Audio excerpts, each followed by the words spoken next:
Today we are cooking one of our favorite Meridian holiday meals, the turkey breast roast. It's easy to cook, easy to carve, and it's delicious every time. So let's get in the kitchen and I'll show you how easy it is to cook.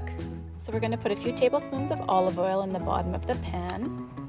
Then we're going to add our onions, and we're just going to make a bed on the bottom of the pan for the roast to sit on top of. This will add great flavor. So we're going to make a rub with 1/3 cup of our olive oil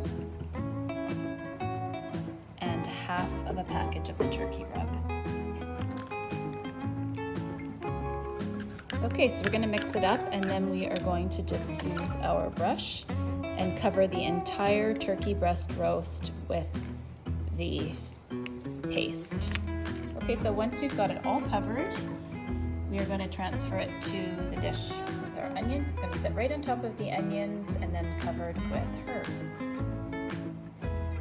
Okay, so we have our turkey roast on top of the onions, and we're just going to add some fresh herbs to the pan. And then it's going to go into the oven at 350.